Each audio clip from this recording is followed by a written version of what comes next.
Okay, so hello everyone. Welcome to another LSA forum. Basically, this is a forum for LSAs by LSAs so that we can all share our knowledge and we can support each other in our growth. Now, today's topic is extremely interesting and very dear to everybody because ABA has exploded. So I have asked our two ABA experts, Marika and Joanna, who have kindly volunteered to do today's session. Now, Marika and Joanna are both experienced ABA therapists. So what I've asked them to do is to give you an idea of what ABA is all about, talk about it, give you a taster so that you can look at the training and think to yourself, would it be worth me doing the full training? Which I think it would be. All right, over to you, ladies, Marika and Joanna. Okay, so good afternoon, everyone. I am Medical Ibita, and here with me is my sister, Joanna. So first of all, we would like to welcome you in this forum, and it is a very well privileged. We are very happy to be given this privilege to present to you guys about what is ABA is all about. So just a brief introduction of ourselves. So thank you for the wonderful introduction, Ms. Hermit. So the two of us has been working with Incluzun for me, it's a year now, and then Joanna, she met Ms. Hermit for like 5 years. 5 years now. Yeah, I'm working with Ms. Hermit for 5 years now. She's been an LSA for 5 years already. So the topic our topic for today is all about the introduction to ABA. At the end of this training, is it working?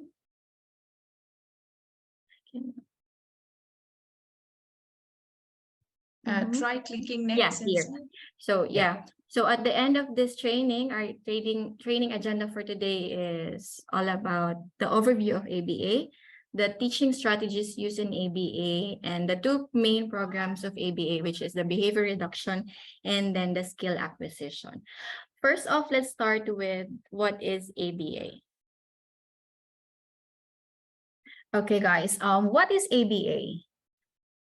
Basically, ABA is a science.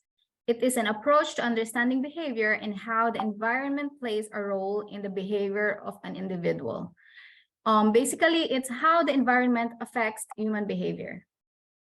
ABA is a therapy based on the principles of learning and motivation that is used to increase socially significant behavior. What is ABA? ABA stands for Applied Behavior Analysis. It is based on science of learning and behavior. ABA can be used to decrease inappropriate behaviors and increase socially acceptable behaviors.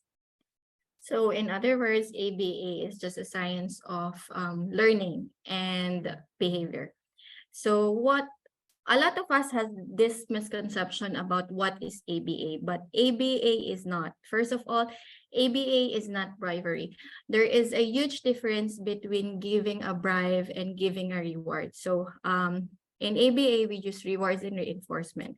So you give a reward and reinforcement, it is earned, while bribery, it is given. In ABA, rewards and reinforcement are given by the adult, it is controlled by the adult, it is planned. While in bribery, the child is in control. You give it just to control the problematic behavior and the tantrums. ABA, or rewards and reinforcement, it aims to reduce problematic behavior, but in bribery, it doesn't reduce the problematic behaviors at all. So ABA is also not focused on changing one's thoughts. It aims to change one's behavior. And it is not used for individuals with autism. Yes, it is proven that ABA is the most effective treatment in curing individuals under spectrum, but you can also use ABA with a lot normal people. You can use ABA with your children, with your spouse, with your friends, anyone. You can use ABA with anyone. even with your girlfriends and with your boyfriends, if you're having like problems with your girlfriends and boyfriends, you can say, oh, why is he or she acting this way? So you can use ABA with anyone. So ABA is not only used for problematic behavior. It is also not used only for skill deficits.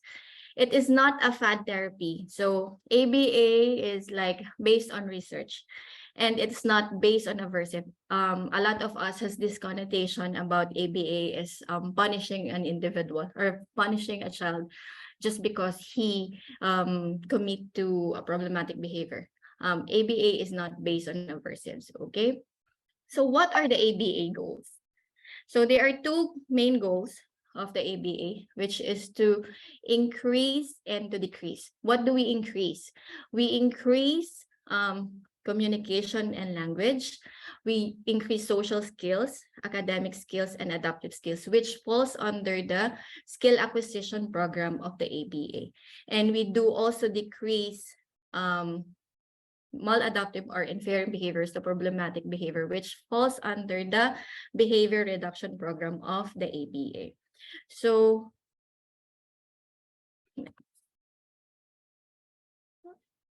there are two teaching strategies in ABA. One of the teaching strategy in ABA is discrete trial teaching. We call it DTT. So discrete trial teaching is a teaching procedure that is simplified and taught in a structured steps. So it has clear beginning and ending. Okay, like for example, okay, Maricar, good looking, high five. Touch your nose. Good job. Touch your mouth. Okay, let's try again. So here I delivered the ST or the instruction. So he responded correctly before. So the consequence is I praise the reward. So now I told her to touch her mouth and he touches her ears. So corrective feedback. Let's try again. Touch your mouth. Good job. So that is DTT. It has a antecedent, which is the SD, the instruction, behavior, which is the response, and the consequence. Either if your learner or your client did the correct response, you give the reward or the enthusiastic praise. Or if your client or your learner did a mistake, you did the corrective response or feedback.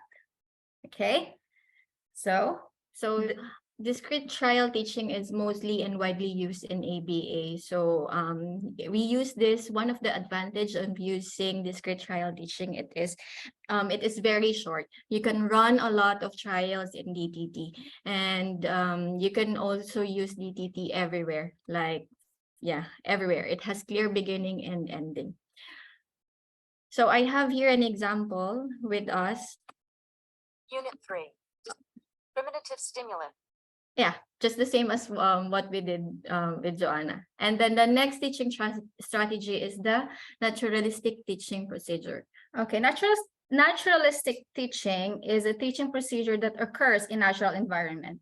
You can do it anywhere, anytime. It's not a teaching teaching away from the table. Student-centered teaching based on children's immediate interest. So it's like an individual interest. For example, Maricar or someone or client holding. So something. We will act out. So I am the client of Miss Joanna, and then I have here with me a bag or a purse, a pop-it purse. And then using naturalistic teaching, she will explain us how to do it. Oh, wow.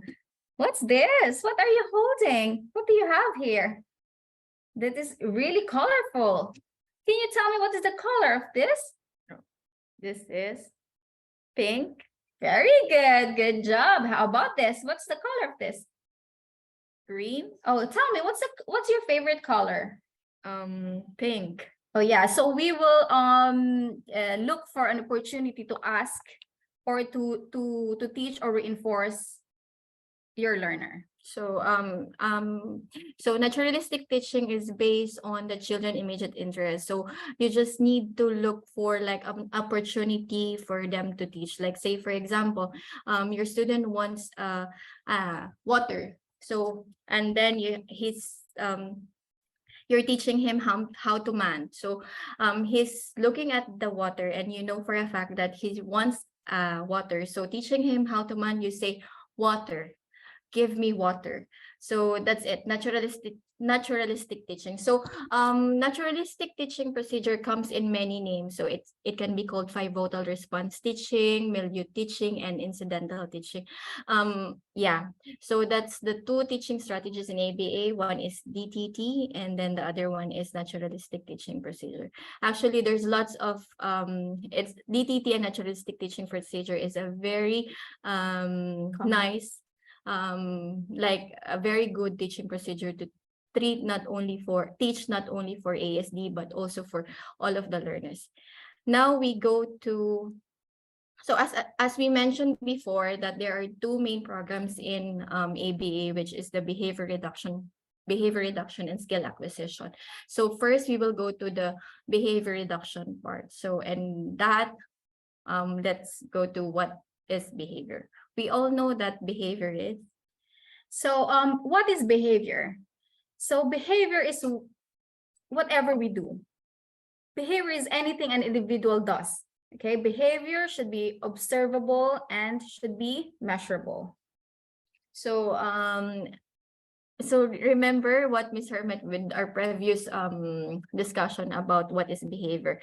The dead man's test. It should pass the dead man's test. If any dead man can do it, then it's not a behavior. So behavior is not anything you can do. Behavior should be observable and measurable. Anything that you can see, you can hear, and you can count and you can time, it is behavior. So behavior is not based on feelings and emotions. So feelings and emotions are not behavior. So I have here some words in here. So if you can tell me if it's a behavior or not, if you can mute your just unmute your microphones to answer. So crying, is it a behavior? Yes. Good job. About mad? Yes. Mad, again, is it a feeling or emotion? Feeling. Yes. Feeling. Yes, so is it a behavior? No. No. Oh. Spitting?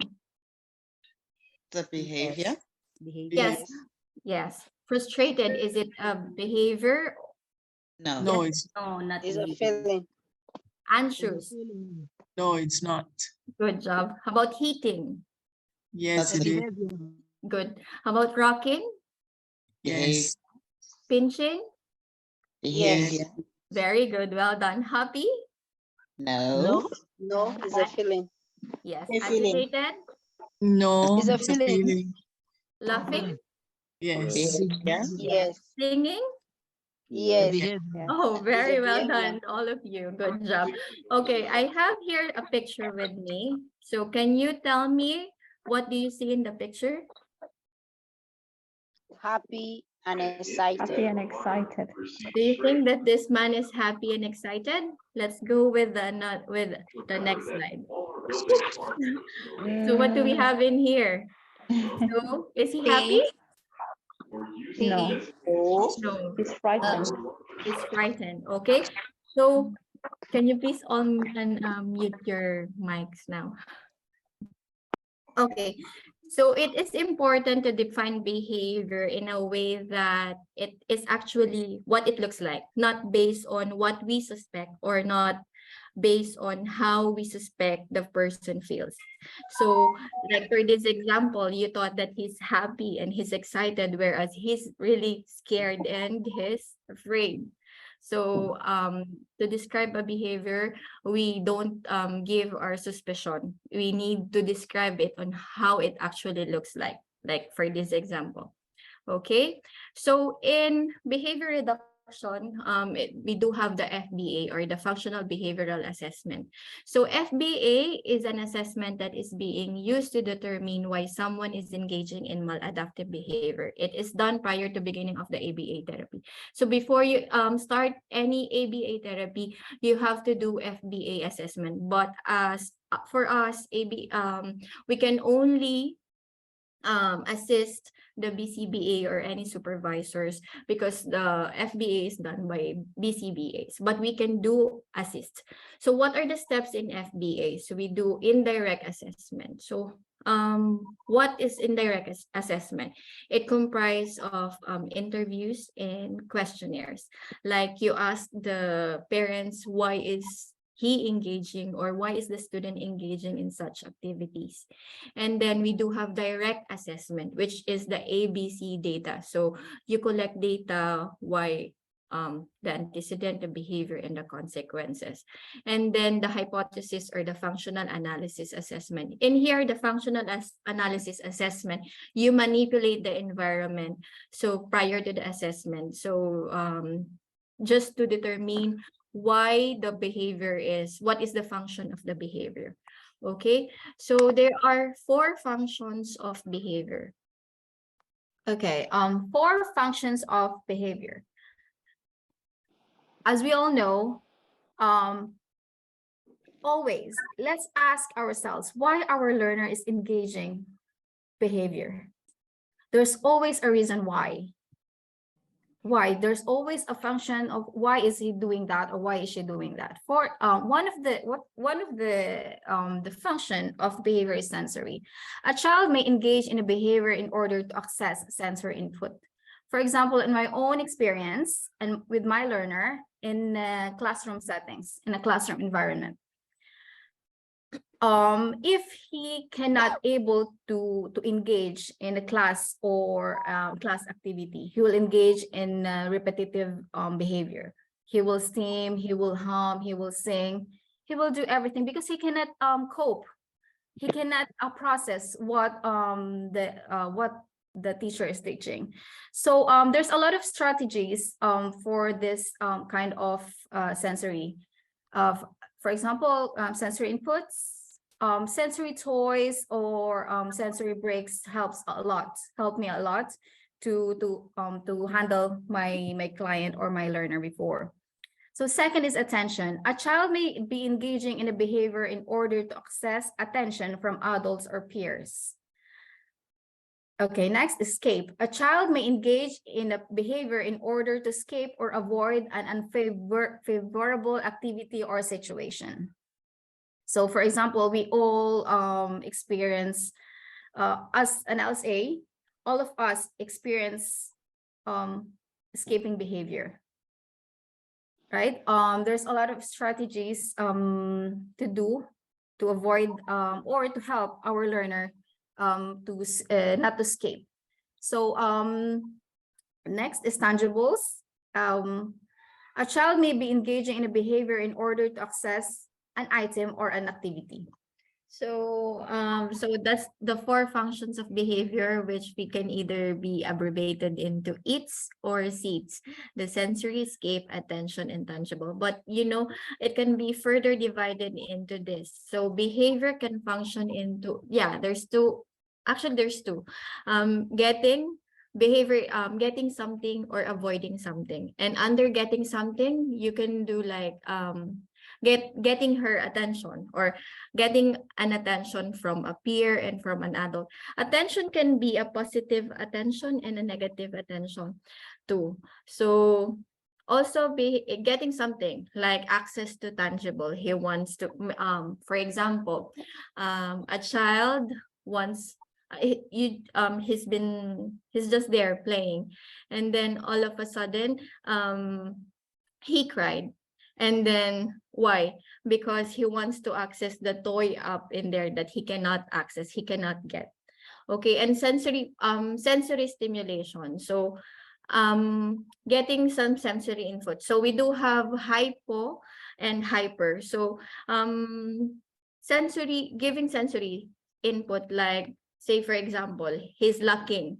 Like you have to give him some input, sensory input, like brushing, massaging, and then giving him some jumping breaks, physical activity breaks. So those are falls under the get something part. And then avoid something, which is avoiding tasks. It is very common on with the students, our students. If you give a student with like loads of activities, so there's a lot of escape functions. And locations, you know, ASD are children under spectrum, not only children with children under spectrum. They are very sensitive to location. So they may act out because of they are not confident or they are not comfortable with being under a certain place. And then avoiding some certain people, and then noise, avoiding some noise. I know that ASD or children under spectrum is very they are sensitive to noise and sensory stimulation too. So I do have here a question for you guys to ponder. So do you engage in any behavior that doesn't fit into one of these categories? Or can behavior serves two or more functions? Can anyone answer me? Like, can behavior serves two or more functions?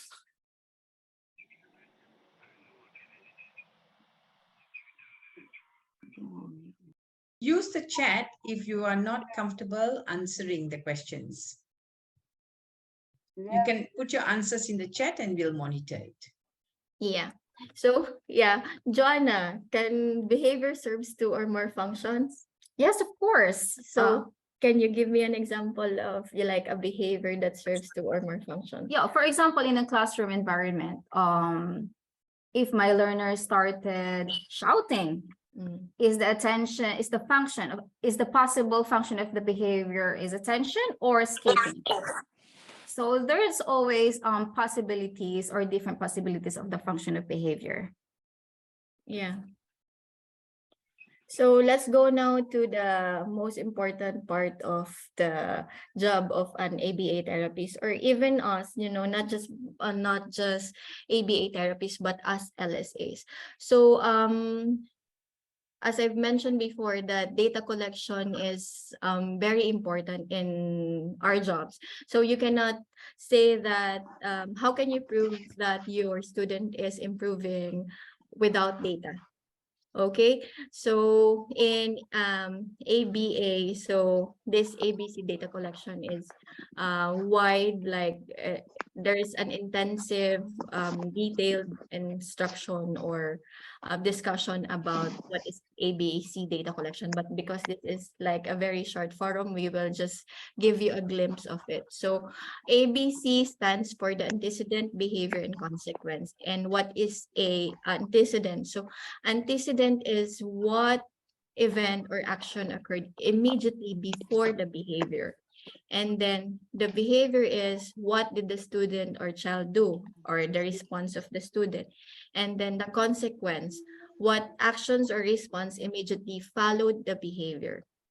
So I have here some situations with me here just to give you guys, okay, so the first situation, the teacher asked James to do his math work. James screams and started punching himself. Teacher says, it's okay. You don't need to do it if you don't like. So, okay, so what is the antecedent? Again, it is what happened immediately before the behavior. So the antecedent in here is the teacher asked James to do his math work. And what did James do?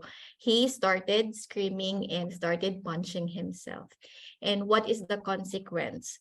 So the teacher says, it's okay, you don't need to do it if you don't like. And so what serves the function? What is the function of James screaming? James tries to escape or avoid the math work. So in here, ABC, you can use, using ABC, you can really see what functions or are we really helping? Like, is the consequences, like the consequences we give them is really helpful for them, or are we reinforcing the child to engage into the escape functions or the escape behavior? Okay, and then another example is number 2. Number 2 is a peer takes Sarah's doll away from her. Sarah hits the peer. The peer drops the doll and Sarah picks it up and begins playing again. So what's the possible function of the behavior that Sarah hits the peer? So it is the access to tangible. So what is first the antecedent? So first, a peer takes Sarah dolls away from her. So someone snatched her doll away from her. And what is her response? He hits the peer. And the consequences is that peer drops the doll and Sarah picks it up again, and begin playing it again. So Sarah hitting the peer, its function is to access again her doll away. So using ABC, your ABC data collection will help you a lot understand why is your student or your learner behaving in such a manner. And then from that, using your ABC data collection, you can do a behavior reduction program, or not you, but your BCBA. But you can also do like as an LSA, if you're not an ABA therapist, also you can also use ABC chart. And then from there, if you see a pattern like, okay, this is reinforcing me, for example, so I have a student of mine before. So whenever he's like on the task, I gave him task, he will start screaming and then just roaming around, pacing around. And then as a consequence, I give him like a sensory break. So I've noticed it a lot of times that it is occurring, and then I know that the function of it is to escape from the task. So from there, I know that I was reinforcing that behavior, him scraping and punching. So from there, you need to extinct the behavior. You don't reinforce. The extinction program will be like later be discussed. Like it's a part of the behavior reduction program, but yeah, you will all know that if you will go under the ABA program, if you will pursue the ABA course. So next is the reinforcer. So rewards and reinforcement is a big part of the ABA. So what is a reinforcer? So reinforcer is anything that your child students enjoys. Like for example, praise, hugs, candy. It's always depends with the learner. Preferred toys, free playtime, etc. That when provided following the occurrence of a behavior increases the probability that behavior will increase or will happen again. So every one of us knows or using different kinds of reinforcer. It depends on with your child's interests or what your child likes. Yeah. So reinforcer plays a big role in the reinforcement process. So what is reinforcement? It is a procedure that makes a behavior more likely to happen again in the future.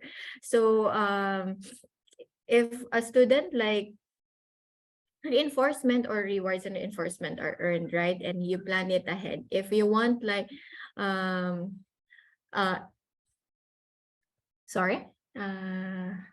okay, so if you want rewards and reinforcement,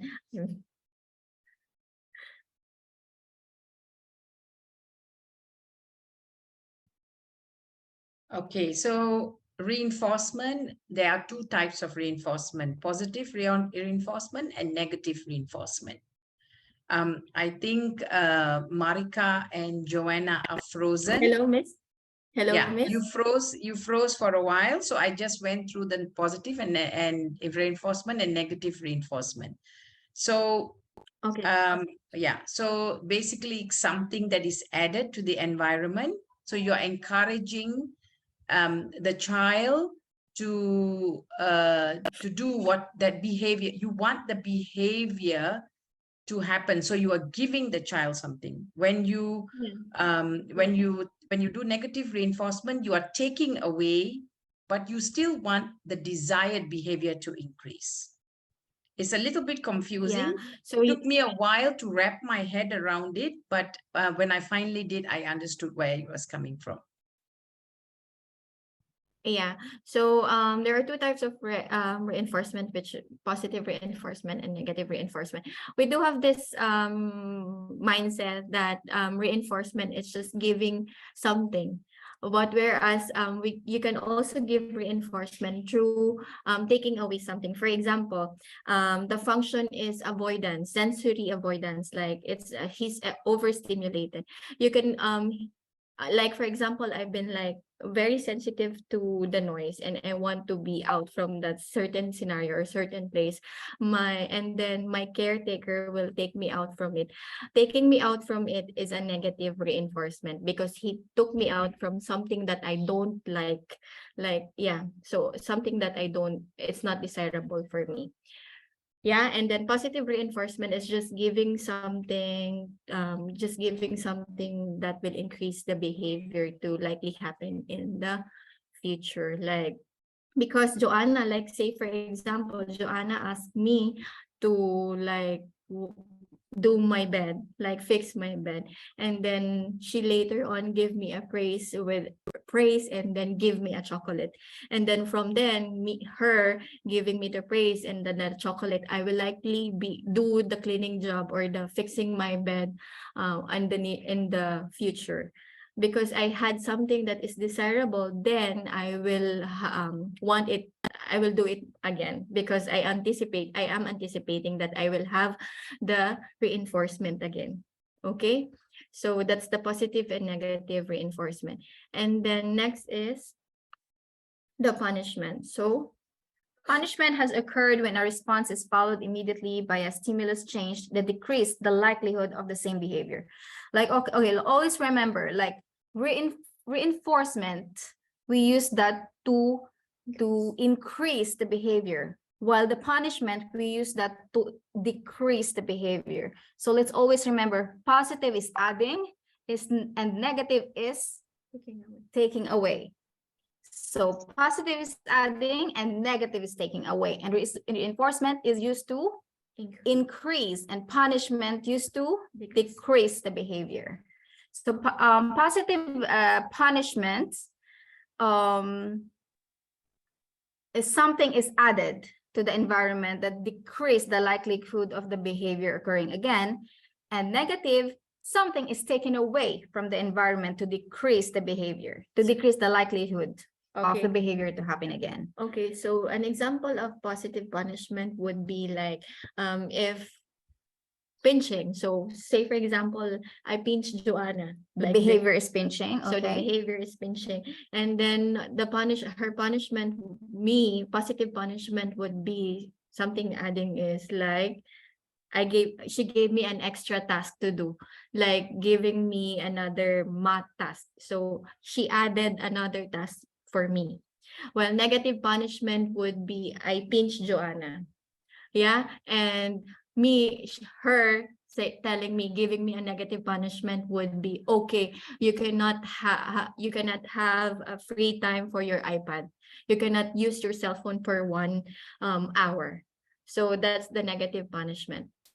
And positive. So positive, either it's positive, either it's a reinforcement or punishment, is something is added. Well, negative punishment or negative reinforcement is something that you take it out. So so do not be confused with punishment, punishment and negative reinforcement. Always go back with the function. So if the function of the behavior is avoidance or sensory avoidance, then it is a negative reinforcement if you take it out, not a punishment. So the next one is the skill acquisition program of the ABA. So skill acquisition program is a very lengthy lengthy discussion, which is very, very enticing. So what is skill acquisition program? So we do have under skill acquisition program task analysis. It is okay. Task analysis is we are analyzing the skills into smaller and teachable steps. It depends with your learning. What's the level of your learning? So task analysis is breaking down a complex skills into smaller and teachable steps. So we have different types of task analysis. There's forward chaining, backward chaining, and total task chain procedures. So this task analysis, the BCBA is doing all this plans and proceed plans, and then you will be just like be the implementing it. But yeah, so what does forward chain means? So if we do have like say washing hands, so we do have 5 steps, like okay, turn on the sink, wash hands or wet your hands, and then get soap, then rub it with your finger, rub your hands, and then wash it again, and then turn off the sink, and then dry your hands. So in forward chaining, you first teach the first step, while in backward chaining, which in forward chaining, you first teach the first step, which is the turn the water or turn the sink. Turn the And tap then, on. yeah. Sorry, So I'm just going to interrupt here, Marika, because you guys were saying something about the BCBA making the plans. But what I want to let everybody know is that it doesn't always have to be the BCBA. If you find that task analysis or breaking down a task into a simpler step can work for you, you can use the same principle. yeah. All of these widgets are available. You can always approach somebody to ask you to help with them, or you can use your own real life examples where you can get a child to model the steps. So this is a very useful way to teach a difficult task. Yeah. And then of course the backward and the forward chain is something that you will learn as you do your ABA training. Yeah. So one of the components also of skill acquisition is shaping. So what is shaping? Shaping is you reinforce approximations of the terminal behavior. So in layman's term, you accept whatever it is there. Like for example, you teach a child to draw a circle, and you draw a circle, and I draw it like this. Can you see? Yeah, and I draw it like this. So you will still reinforce it even if it's not a perfect circle. At least he tried. Okay, so for another example would be me say Joanna teaching me how to man for milk. So if I say if she say milk, and I say and then she will reinforce me like good job, even if I only say So shaping is a procedure that creates a new behavior, even if like you accept whatever the response is, even if it's just like near like 10% of your target goal, you still reinforce. Okay, and then next is prompt. Yeah, prompts. We use different types of prompts. So we have 2 types of prompts, under response prompts and stimulus prompts. So response prompts, we like modeling, physical, verbal, use it movements, redundancy, and precision. So prompts are instructions, gestures, demonstrations, touches, or other things that we arrange or do to increase the likelihood that children will make correct responses. Okay, so we help them to do or to get the correct responses. In other words, it is a specific form of assistance given by an adult before or the yeah, so it's just an assistant given by the adult to get a desirable or the correct response. So can you can you tell me, like, is it a prompt? You cannot say that you give a prompt if the student didn't make their right response. Like, for example, touch your nose. Okay. Touch your nose. Touch your nose. So this is a hand-to-hand gestural prompt. Touch your nose. But if she said, like, okay, I will be using like gestural only. Touch your nose. Touch your nose. So touch your nose, but she then touch her ear. So you cannot consider it is a prompt if she render a wrong response. So prompts are given. So there are different kinds of prompts. But it is a very very long topic. So, and then we do have prompt fading. So we have from most to least and least to most. So from most to least, we do have, and we have vocal responses and physical responses. From vocal responses, we have the full verbal, echoic prompt, and then partial verbal prompt, and then textual or visual prompt, indirect verbal prompt, and time delay, or you are already independent of prompt, so you no longer need a prompt. And then from physical prompt, it is the full physical prompt, and then partial prompt, modal prompt, gesture prompt, and time delay prompt, independence prompt. So I'm gonna give you an example of a physical prompt using the most intrusive and to the least intrusive prompt. Like, Joanna, touch your nose. No, you make a wrong. You make a wrong. Okay. Okay. It's because I want to give you a prompt. Okay. Touch your nose.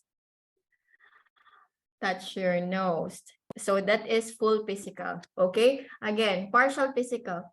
Touch your nose. Touch your nose. Okay. That's partial physical. And then the model prompt would be like, touch your nose. Touch your nose.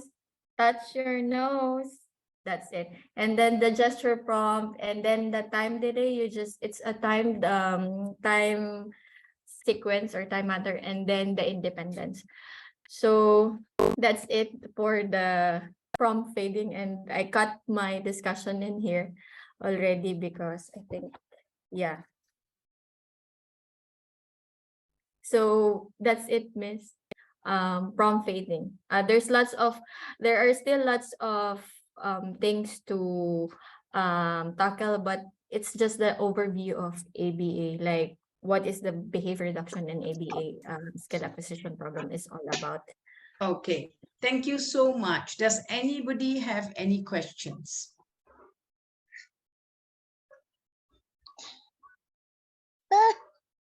All right. So I think thank you, Joanna, and thank you, Marika. That was really very informative. And it has given us a very clear idea of how useful ABA can be and how much we can learn from ABA and using them. Now, prompting, shaping, task analysis, your ABC charts. These are things that we are constantly. Yes, Remy, I think you have a question.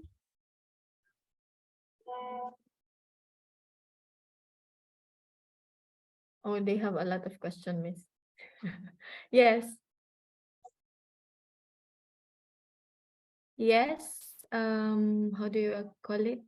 Sophia, I have a question, but they didn't put the question. Can you write the question down in the chat so that we can answer that question?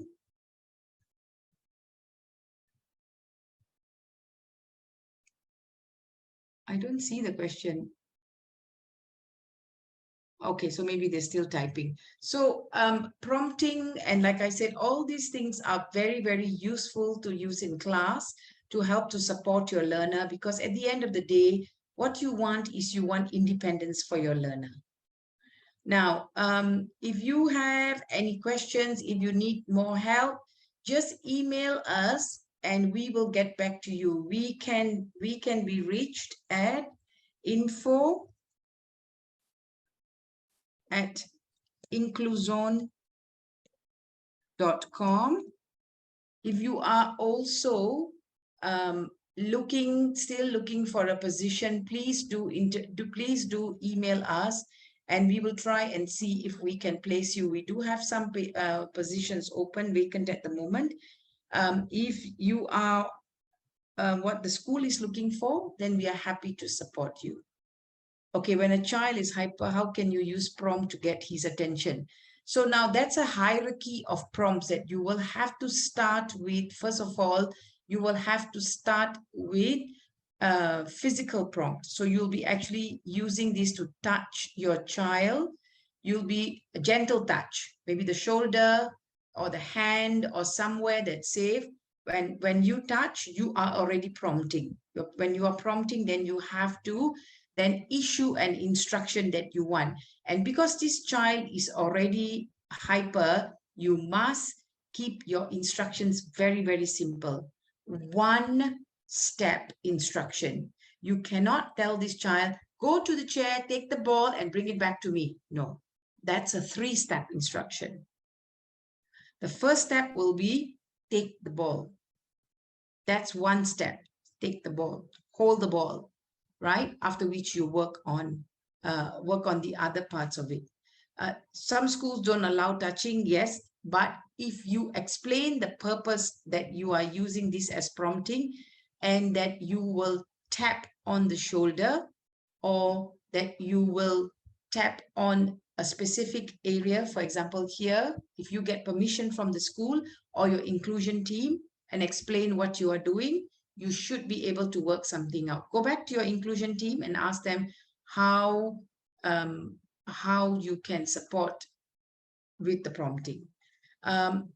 I'm sorry, guys, I'm going to have to stop, although I do know that there are a lot of questions coming in. We are going to take this ABA further, and we will then work on getting to you. So we will reach out to the community once we are ready to offer ABA training.